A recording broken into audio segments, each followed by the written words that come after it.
Muy buenos días, queridos amigos y hermanos. Hoy es martes 26 de mayo y estamos listos para estudiar la palabra de Dios con cada uno de ustedes. Qué bueno poder iniciar esta mañana sabiendo que el Señor está con nosotros y que deseamos invitarlo para el resto del día. Así que vamos a estudiar y vamos a ponernos en contacto con Él. Con ustedes, Stephanie Franco y Eric Colón. Bienvenidos.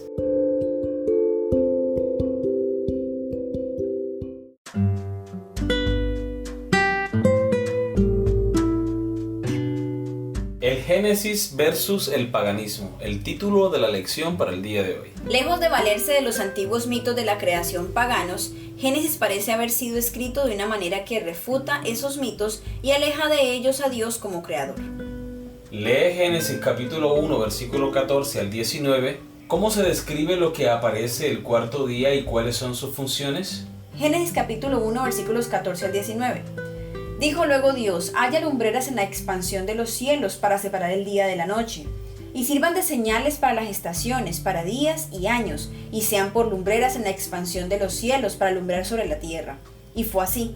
E hizo Dios las dos grandes lumbreras, la lumbrera mayor para que señorease en el día, y la lumbrera menor para que señorease en la noche. Hizo también las estrellas, y las puso Dios en la expansión de los cielos para alumbrar sobre la tierra, y para señorear en el día y en la noche, y para separar la luz de las tinieblas. Y vio Dios que era bueno, y fue la tarde y la mañana el día cuarto. Muy bien, recordemos la pregunta: ¿cómo se describe lo que aparece el cuarto día y cuáles son sus funciones? Vemos que Moisés llama al sol y a la luna como grandes lumbreras. El sol, la lumbrera mayor para que ilumine en el día, y la luna, la lumbrera menor para que ilumine en la noche, con el propósito de marcar las horas del día, las estaciones durante el año, para separar la luz de las tinieblas, o sea, funciones específicas. Fueron objetos que Dios creó para cumplir un propósito, y es demostrarle al ser humano cómo transcurre el tiempo durante el día, los meses y los años.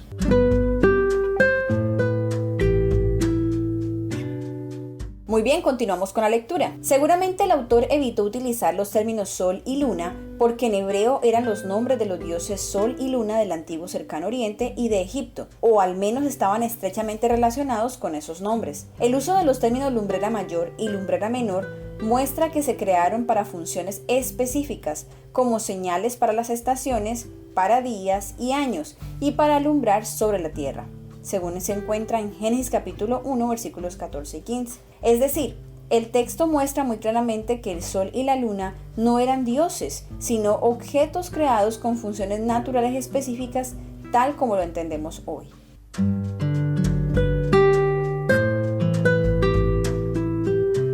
Muy bien, continuamos con la segunda pregunta de la lección para el día de hoy. Lee Génesis capítulo 2, versículo 7 y Génesis capítulo 2, versículo 18 al 24. ¿Cómo interviene Dios íntimamente en la creación de Adán y Eva? Génesis capítulo 2, versículo 7. Entonces Jehová Dios formó al hombre del polvo de la tierra, y sopló en su nariz aliento de vida, y fue el hombre un ser viviente. Génesis capítulo 2, versículos 18 al 24. Y dijo Jehová Dios: no es bueno que el hombre esté solo, le haré ayuda idónea para él. Jehová Dios formó pues de la tierra toda bestia del campo y toda ave de los cielos, y las trajo a Adán para que viese cómo las había de llamar. Y todo lo que Adán llamó a los animales vivientes, ese es su nombre. Y puso Adán nombre a toda bestia y ave de los cielos, y a todo ganado del campo. Mas para Adán no se halló ayuda idónea para él.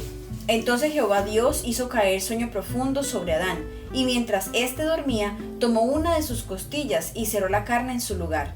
Y de la costilla que Jehová Dios tomó del hombre, hizo una mujer, y la trajo al hombre.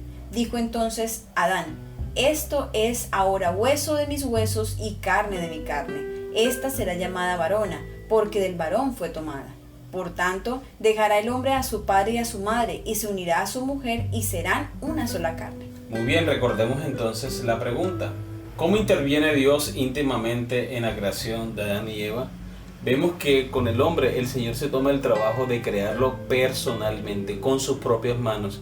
Él se inclinó haciendo y formando el muñeco de barro, y además sopla en su nariz aliento de vida. Es decir, el Señor se toma el trabajo, Él mismo se unta las manos. Vemos que la creación del hombre no es una improvisación. Él sabe exactamente qué es lo que está haciendo y cuál es el propósito que aparentemente Adán está solo. Y es que Dios quería que Adán sintiera la necesidad de una compañía, el deseo de estar con alguien y compartir su vida, sus días. Entonces a veces uno piensa, ¿cómo así? ¿Dios se equivocó? No. Ese era el propósito de Dios. Y cuando ya Dios toma una de las costillas de Adán y crea a Eva, Adán se sorprende y dice, esto es hueso de mis huesos y carne de mi carne. Yo hago una pregunta, ¿por qué Adán dice eso? ¿Cómo sabe que Dios tomó una de sus costillas? ¿Acaso Dios se lo mencionó? ¿O acaso Adán sintió la cirugía o sintió el espacio vacío de la costilla? Es que el mismo Dios puso ese sentimiento en su corazón. Cuando Adán ve a Eva, reconoce en ella la obra creadora del Señor y la reconoce como parte de sí mismo.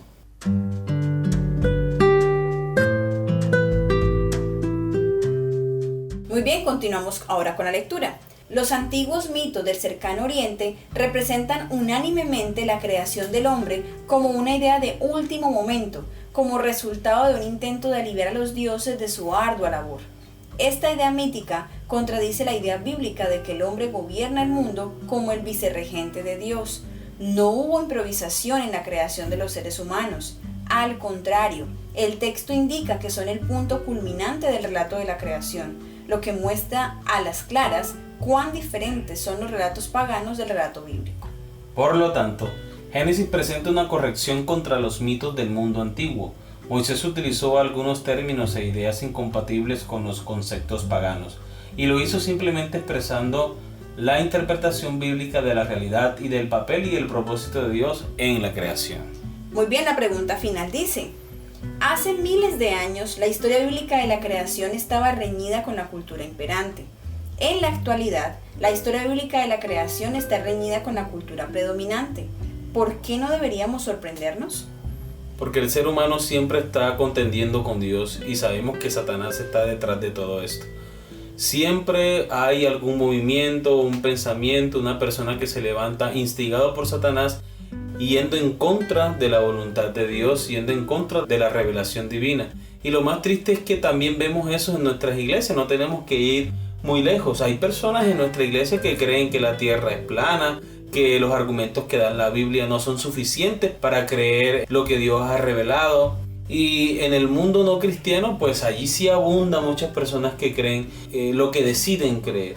Y hemos visto que las teorías de la evolución, las teorías del Big Bang, estas teorías no se pueden comprobar con el método científico, que es la regla para comprobar si un conocimiento es verdadero o no. Muy bien, y en la actualidad no hay forma que los científicos nos comprueben que dicha teoría de la evolución sea cierta o que el Big Bang sea cierto, ni mucho menos que el ser humano provenga del mono. O sea, nada de eso es comprobable en la actualidad. Muy bien, hemos llegado al final de nuestra lección. Esperamos que haya sido de gran bendición para cada uno de ustedes, como lo ha sido para nosotros. El Señor les bendiga y esperamos que puedan escuchar la lección del día de mañana. Amén.